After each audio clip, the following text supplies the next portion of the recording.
Hindi lang po ang Pangulo ang may insertion sa budget.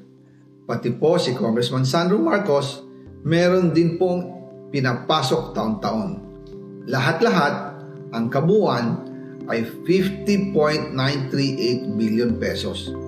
At bawat taon po, sa tuwing dumarating ang BICAM budget process, lagi po may utos si Congressman Sandro na ipasok ang mga proyekto niya. Sabi ni Ko sa panibagong video na kanyang ibinahagi sa kanyang social media kaninang umaga, mahigit 50 billion pesos ang kabuang halaga ng budget insertions ni Congressman Marcos mula 2023. At nang magkulang daw ito ng 8 billion pesos sa 2025 budget, gusto raw siyang sampahan ng maraming kaso at ipatanggal ng anak ng presidente. Nakapag-advance na raw kasi si Congressman Marcos sa mga kontratista, pero dahil kulang ang insertion ay kailangan niya itong isauli. Muli ring iginiit ni Ko na hindi pa pwedeng sabihin ni Pangulong Marcos na wala siyang alam sa budget insertions dahil mismo raw siya ang nag-uutos dito. Nagkita raw sila noong March 2025 sa isang meeting na inayos ni Justice Undersecretary Jojo Cadiz. Sa halip na itanggi o linawin niya ang tungkol sa 100 billion insertion, pinagsabihan niya kami ni dating Speaker Romualdez at sa akin mismo, diretsahan niyang sinabi, "Huwag mo akong pigilan sa mga insertions ko.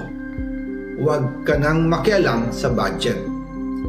Dahil sa mga binitawang salita sa akin ni BBM, naging malinaw sa akin na siya mismo ang nag-utos kila Secretary Mina Pangandaman at Yusek Adrian Bersamin na ipasok ang 100 billion pesos worth of projects. Bukod pa raw sa naunang 100 billion pesos na halaga ng mga proyektong isinama sa 2025 National Expenditure Program, gusto pa raw ni Pangulong Marcos na dagdagan ito ng 50 billion pesos, batay sa pag-uusap nila ni Yusek Cadiz. Naglabas ng video sa kanyang social media page si dating Ako Bicol Party List Representative Zaldico.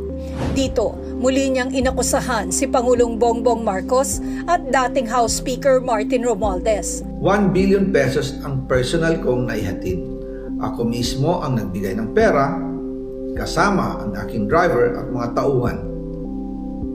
At lahat ito ay base sa direktang utos ni Speaker Martin Romualdez.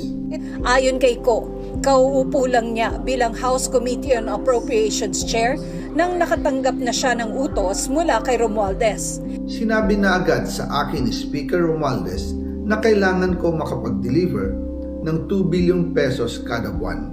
Inutusan niya ako na mag-deliver ng 1 billion pesos para kay BBM.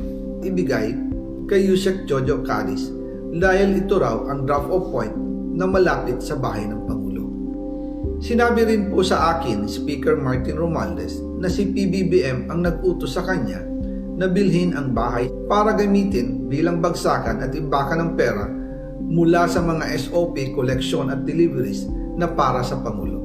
Sa hiwalay na post, ipinakita naman ni Ko ang mga litrato na anyay listahan ng mga delivery ng mali-maletang pera para anya sa Pangulo at kay Romualdez. Noong December 2, 2024, personal kong i-deliver ang 200 million kay Yusek Jojo Cadiz. Ayon sa kanya, dadalhin daw niya ito sa bahay ng Pangulo. Noong December 5, 2024, muli akong nag-deliver ng 800 million sa parehong address at Yusek Jojo Cadiz pa rin ang tumanggap.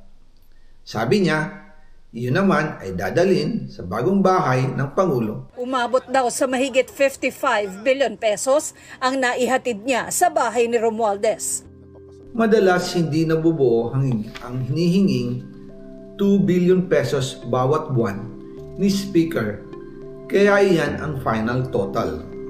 Ang sinabi mismo ni Speaker Martin sa akin na hati sila ni Pangulong Marcos sa perang iyon. Hinihinga namin ang pahayag ang Malacanang kaugnay ng bagong video na ito ni Ko.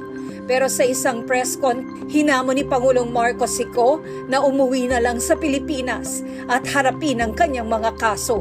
Mahaba nang naging mga usapan natin tungkol sa fake news. Anyone can go online and make all kinds of claims and say all kinds of things. Paulit-ulit.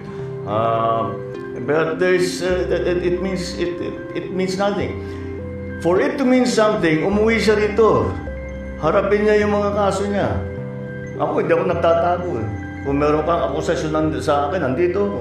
Sinusubukan din namin makuna ng pahayag sina Romualdez at Cadiz kaugnay ng video ni Ko. Sina Navotas City Representative Toby Tiangco, naniniwalang walang kinalaman sa isyu sa budget ang Pangulo. Nasaksihan daw niya kung paano sitahin ni Pangulong Marcos si Romualdez dahil umano sa pagkuha ng pondo. Nangyari raw ito noong November 24 ng nakaraang taon pagkatapos ng regular na tanghalian ng kanilang pamilya sa Malacanang. Magpipinsan ang Pangulo, si Romualdez at asawa ni Tiangco. Doon niya pinagalitan si former Speaker Martin Romualdez. No? At sinabi na kayo ni Saldico, sobra na kayo, kinukuha niyo lahat ng pondo at wala akong nagagawang flagship project. Isa pa lang na sinabi niya in front of me is, kayo ni Saldi, ang dami niyong kinukuha, grabe yung corruption sa House, at alam mo, Martin, wala akong natatanggap dyan.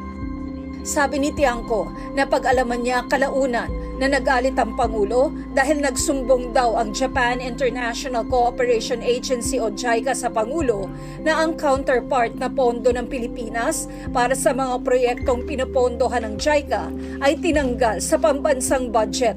Ang nangyayari nung nangako si former Speaker Martin Romualdez na kung ano man yung tinanggal na mga flagship projects ay ibabalik sa BICAM. Nung lumabas yung BICAM, nung lumabas yung GAA noong January, wala yung mga projects na yun. Hinihinga namin ng reaksyon tungkol dito si Romualdez pero wala pa siyang tugon. Noong isang linggo, inirekomenda ng Independent Commission for Infrastructure o ICI at ng Department of Public Works and Highways o DPWH na kasuhan ng plunder, graft at direct bribery sina Romualdez, Ko at iba pa. Sa referral ng ICI, sinabi nitong isinumite nila ito nang walang findings na guilty o may pananagutan si Romualdez. Bagay na binigyang diin ng kampo ni Romualdez. This clear statement reinforces our confidence in the Commission's impartiality and affirms the constitutional role of the Ombudsman as the sole authority empowered to make determination on accountability. Dati nang itinanggi ni Romualdez na kumita siya mula sa flood control projects. Isinumite naman ng PNP-CIDG sa ICI ang halos 100 kahon ng ebidensya at dokumento galing sa kanilang investigasyon sa 28 flood control projects mula sa Region 1 hanggang Region 9. Once po talagang determined as ghost projects, we will refer the matter like what we do in the previous ones.